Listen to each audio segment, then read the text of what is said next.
Hi, I'm John Nerrell, and welcome to the Mid-Career GPS podcast. If you're feeling stuck in your career and overwhelmed by what steps to take, I can help you. As an executive and career transition coach, I help my clients prepare, position, and promote who they are and what they do to show up and find a job they love or love the job they have. It's time to start building your mid-career GPS. So let's get started.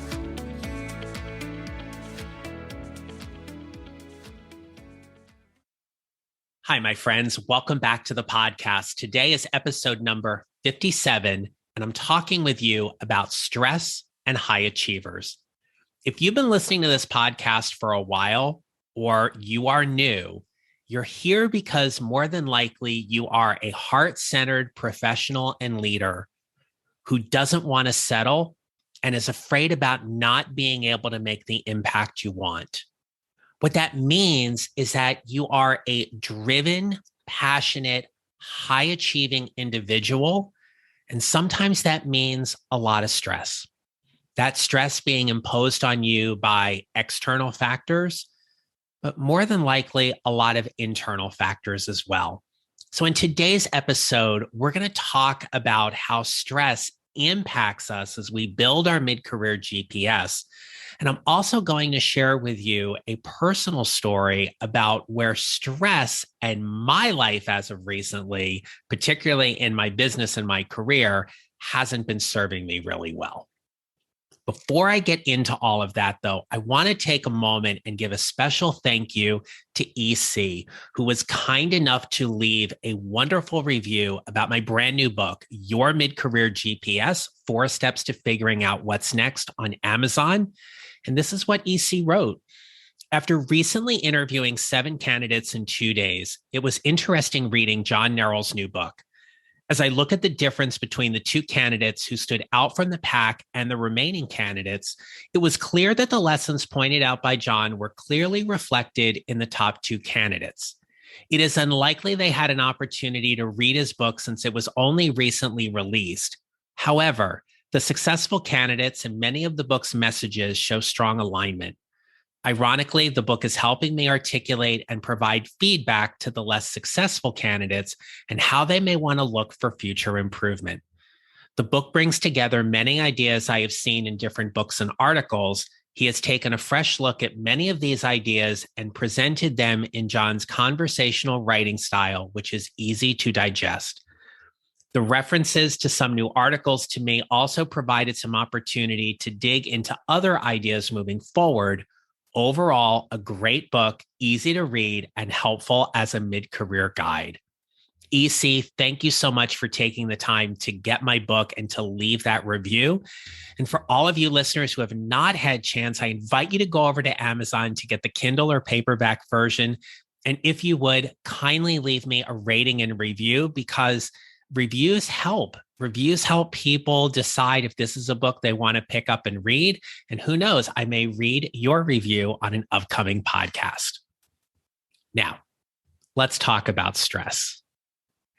We know that stress is a factor in our lives. You might be thinking that perhaps it's just something that you need to get used to in your life and your work, or that maybe if you want to get results, you have to find ways to deal with the stress. You may also be feeling that you under a constant weight or pressure about that stress, and at times it really pulls you down. I want to be clear that stress can be both a motivator as well as a detractor. It all depends on the thoughts that we lend to those situations. Now, where it can be a motivator for some is how it drives you. I have worked with sales professionals who get very energized at the end of the month or the quarter or the year where they're trying to meet their goal or exceed their goal, and they like the stress and the pressure of having to meet that. For them, they have found a way to use it productively to move them forward. Others find it as a big weight on their shoulders. So let's say, for example, that You might have a horrible boss. You may work for an organization whose organizational culture rather, doesn't align with your specific values, and you're finding it stressful as to where you can fit in. You might be worried about not finding that new job, especially if you're an active job seeker, or maybe it's been stressful because it's taken you longer than you had hoped. Maybe you're worried about finances and worried about finding a job that's going to allow you to make more money. Or maybe you're worried about just making your bills at the end of the month. Maybe you stress out about meeting your family obligations. Maybe you're currently taking care of a sick parent, relative, or loved one, and you're trying to juggle everything in your life while still providing them with the best care possible. If you have kids or you're an educator, for example, you might be stressed out about dealing with COVID and how it's impacting our school system right now. All of these things can be stressors. But what I want to take time to acknowledge today is that throughout the course of this pandemic, what has caused us all a lot of stress has been a sense of loss. You may have lost someone, and understandably, that hurts. I shared in a previous podcast, we had a friend of ours pass away very, very early on in the pandemic. And for myself and my husband and our close circle of friends, that was very shocking to us, especially when we didn't have a lot of information about the pandemic. So there's that sense of loss. There's also a loss of quality of life. Maybe you are somebody who loved to travel and haven't been able to do so in a while. Maybe you traveled for work and you don't do that anymore. Maybe you are at a sense of loss about not being able to go to the theater or the movies as much, or concerts and live performances. Maybe you're just feeling a sense of loss because you don't go out to dinner as much as you used to. Whatever that sense of loss is, we need to acknowledge that that is a stressor in your life right now. When I work with my clients and I use a program called energy leadership, I talk about energy from a very specific thought, action, and emotion, where that energy level is defined across 7 different levels of energy. And there are times when stress prompts certain reactions where we may all feel like we can't win, or we have to fight to get the results that we want. Those are all stressors. They're influencers in how we look and view at situations every single day. Stress is a thought. How it manifests itself, that becomes the physical reaction or action that ends up happening. Look, if you've ever gotten frustrated so much where you wanted to yell, scream, break something, whatever that is a physical reaction to the stress you are feeling. Crying is a physical reaction. Stress can manifest itself in a lot of different ways. Stress also impacts our mental health as well. Now, there is a very strong relationship between high performers and stress. And in its simplest form, that relationship is all based on the fact that you care. You care about the work you do. You care about the people in your lives. You care so much that when things do not seem to align accordingly or the way that you want, it can lead to that sense of stress and frustration. Now, if you're not a part of my private Facebook group called Your Mid-Career GPS, here's another reason why you want to join. Aside from the daily posts and the content that's provided in the group, I love it when members share something of value or something that they've done that they think is going to help or benefit the group. Now, Amy Landry is a member of my private Facebook group, and I'll link up to the show notes when I interviewed Amy earlier this year on this podcast. But Amy writes a blog for Corporate Compliance Insights. And last week, she wrote a blog called Mental Health Steps Out of the Shadows. It's a wonderful article that I would encourage you to take a read and really absorb, because one of the things I've been so grateful for recently is how conversations about mental health have been moved more into the spotlight. We certainly saw this with Simone Biles at the Olympics. We have seen this with Michael Phelps in previous Olympiads. We have seen this where Naomi Osaka at Wimbledon in the US Open has been open about the mental stress and the pressures that she has had to deal with. And while celebrities can certainly give a greater voice and exposure to these platforms, what I want to be clear about is that mental health is something that I personally believe we need to give greater attention to. It is also something we do not need to be ashamed about. We all have things that we are dealing with. And Amy's blog post does a wonderful job of talking about this, but there's a quote that I'm going to read to you that really rang true for me about how magnified this situation around mental health and its impact in the workplace is taking. So again, this is a quote from Amy's blog. She writes, quote, "According to a study by the Portland-based insurance company, The Standard, almost half of US workers, 46%, are dealing with mental health issues since the start of the pandemic, up from 39% pre-pandemic. Their research also showed a correlation between an increase in mental health issues and an increase in unproductivity at work. A study by the World Economic Forum, even before the COVID-19 pandemic, found the global cost of mental health issues, including the costs related to lost productivity, was about 2.5 trillion in 2010. The authors estimate this sum will grow to $6 trillion by 2030. Think about that. What I love about this blog post is that we're talking about how mental health is impacting our professional lives and the productivity we are or are not able to do at work. I am a firm believer that we all need to be our greatest advocates when it comes to our own health. And things that I do or don't do in my life are my choice just as much as they are for theirs. I'd like to think that the common ground is that in all of these choices, we do not negatively harm anyone or anything in the process. In saying that, though, when it comes to advocating for our mental health, what that means is that we are doing what we need to do in order to function at our most optimal levels. I've never smoked. I've never done drugs. Drugs, like I've taken Tylenol and stuff.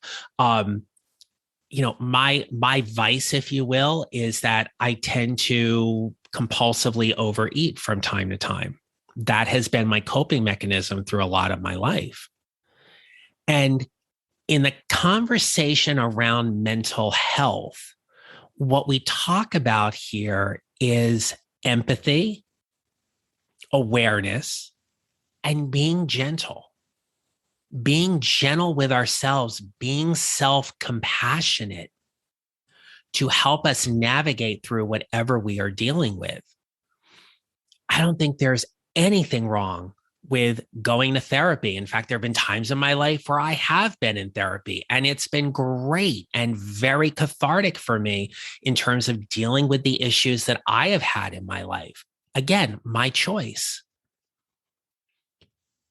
In thinking about your mental health and how you deal with stress, it is important that we don't put our health on the back burner and let other things take priority over our health and our wellness. And it is easier said than done, especially when you are a heart-centered individual and your default is to put everyone and everything first. I know this only too well. And what I have experienced over the last couple of months has been, without question, one of the most stressful times for me professionally than I have ever had to deal with. And I think back on this, and admittedly, I will tell you, I did not handle it well. Now, as many of you know, and I've even talked about it on this podcast, I am really proud of my books. Show Up was a very personal memoir and dive into what really stemmed from an event that happened to me when I was 10 years old and the strategies that evolved from that. And I took from those strategies both personally and then moved them into my professional life as well, because they were so meaningful and tangible. And Your Mid-Career GPS was a much different book in getting it out there, but I can't necessarily say it's the book that's going to be defined for my practice. But what I do know is that it is one heck of a really good book that's going to help a lot of people. And in that, I was putting a lot of pressure on myself. The pressure of making sure that it was right. It was more than good enough. In fact, if anything, it was perfect. I am a recovering perfectionist, and I am always pulled back into that, where trying to be perfect, I think, is just going to make everybody happy. It doesn't allow me to show up at my best when I'm worried about making everything perfect. I am a flawed individual by my own humanity. I do the best I can every single day. And what I have found in reflecting on these past few months is that I kept internalizing a lot of the stress and the pressure around getting this book out there. And what happened for me in dealing with all of that stress is I started having some health problems. I was having some digestive issues that were both in my stomach as well as in my intestines. And I remember one day feeling like there was a weight in my intestine. And I thought, I don't know what that is. And I started getting worried, because when we think of something like that and our mind wants to take us to like the negative, most dreadful place, I thought, oh my gosh, what if? Now, thankfully, everything is good. And I'm going to tell you more about that. But I had my annual checkup scheduled a few months ago. And I every year I go for my annual physical. And given the pandemic, we want to make sure that we're not letting these annual checkups and medical procedures slip. We need to make sure we honor them just as we would pre-pandemic. And in that, I'm talking to my general practitioner, who I adore, by the way, such a nice guy. And he asked me, he said, "Are you under a lot of stress?" And I laughed. And I was like, yeah. And he's like, "What's going on?" And I told him about the book. I mean, everything was work related. I am beyond blessed that my personal life is wonderful and it is happy and fulfilling. And that was not causing me any stress whatsoever. In fact, Richard and I have this running joke that if I mention the words third book at any time in the next 12 months, he has permission to punch me because he doesn't want to see me go through the stress of this again. So I'm talking with my doctor and I'm telling him, I'm like, yeah, I'm having some reflux and I'm not digesting food really well. And I feel like I have this weight in my intestine. He's like, "Where's the weight?" And I said, "Well, it's kind of in like the top upper left." And I pointed like left side above my hip, a little bit higher than that. And he goes, "Huh, okay." He said, every night when I go home, I think about the patients I saw. And he said, "When I think about you tonight, I'm going to sleep really well because I'm not going to be worrying about you." And I started to cry. I was like, really? He goes, yeah. He said, high achievers like yourself often demonstrate reactions to stress in ways that can be physical symptoms such as this. He said, now we're going to check everything to be sure, but I'm not worried. And I remember the tears being this release, thinking like, oh my gosh, can I let go of the worry?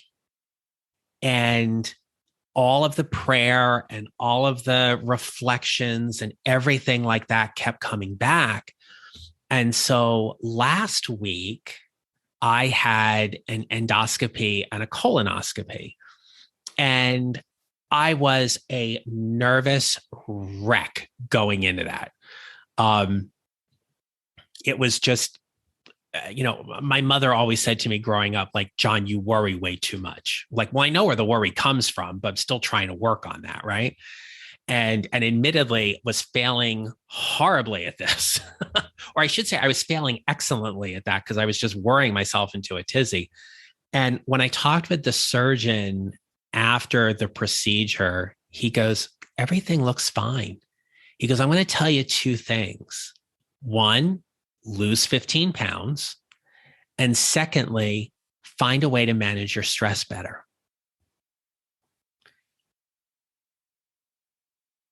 And I thought, gosh, I have so much control over how I manage my stress, what I choose to worry about, stress out about, fret about.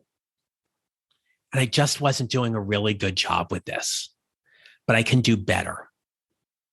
So here are the things I am doing to still be a high achiever, but manage my stress a little bit differently.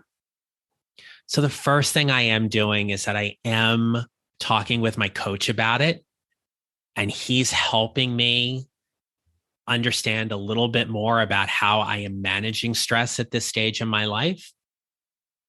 The other thing I am doing is being more cognizant and aware of food I am putting into my body and not compulsively grabbing for things when I'm stressed to take away the fear and the worry.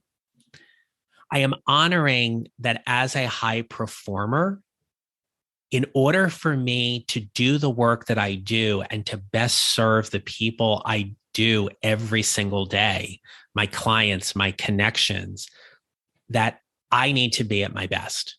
And that if I don't take care of myself, I can't be there for everybody else.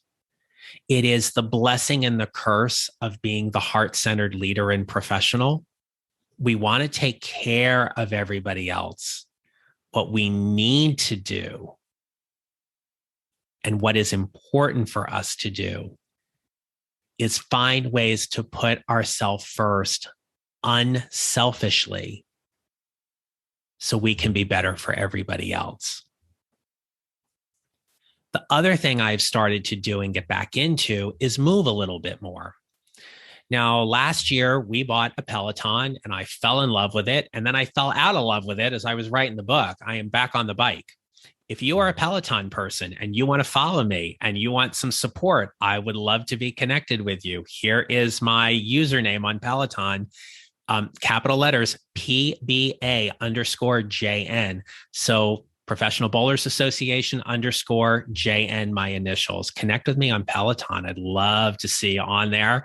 And, maybe we'll do a ride together someday. And here's the other thing is breathe. Be still, be peaceful, live one day at a time, be in the moment. And when I make my to-do list the night before about what I'm going to do the next day, there are absolutes and there are wishes. I make sure I can get the absolutes done and the wishes get done when they can. So those are just some of the things. If you have some tips that you find particularly helpful for managing stress, drop me a line. I'm always open for new ideas and thoughts. But lastly, I want you to make sure you listen to my next episode. It's going to drop on Friday. It's with health, wellness, and nutrition coach Jonathan McLernan, who shares his powerful story about stress in his life and the impact that it had, and why he has found a lot of success in terms of his health and wellness practice and how he helps his clients. It's an amazing conversation. I cannot wait for you to hear it. That drops on Friday. And the last thing, I promise you, the last thing is just to be filled with more gratitude. I am taking more time each and every day to be more grateful for the things that I have, the people in my life, the impact that I get to make on a daily basis, that I get to do the work that I do with such love and such grace and passion that I get to do every single day. It is why building your mid-career GPS is so important to me, because I want you to have the same thing. I want you to have that sense of fulfillment and satisfaction that when you wake up in the morning, you know that both professionally and, more important, personally, you are exactly where you're supposed to be, and to come from that place of gratitude. So, my wish for you at the end of this episode is just to take a little time for yourself. Give yourself the space and the grace you need. Seek the help that you need or you want. And remember that taking care of yourself is the most important thing. And that stress is just part of our lives. And right now, things are pretty stressful. It's okay if you're not handling it all that well. God knows I haven't been, but I am making a commitment to do a whole lot better with it. So remember, we build our mid-career GPSs 1 mile or 1 step at a time. And more importantly than ever, how we show up matters. Because when we show up for ourselves, we can be the best possible person we can be for everybody else. And we will help them, and we will make them feel well, and we will do whatever we need to do because we are at our best. Take care of yourself. Thank you so much for being on this ride with me. I'm glad I'm here for you, and vice versa. And I wish you a great rest of the day. Take care. If you enjoyed today's episode and don't want to miss another one, follow on Apple Podcasts or wherever you usually listen, and kindly remember to rate and review. Visit johnneral.com to download your free job search tracker and other free mid-career GPS resources right there on my homepage, so you can start building your mid-career GPS. Come join my private Facebook group at Your Mid-Career GPS and join an amazing community of people like you who are all working to figure out whatever is next for themselves and their careers. And don't forget to connect with me on LinkedIn and follow me on social at John Neral Coaching. I'll see you next time.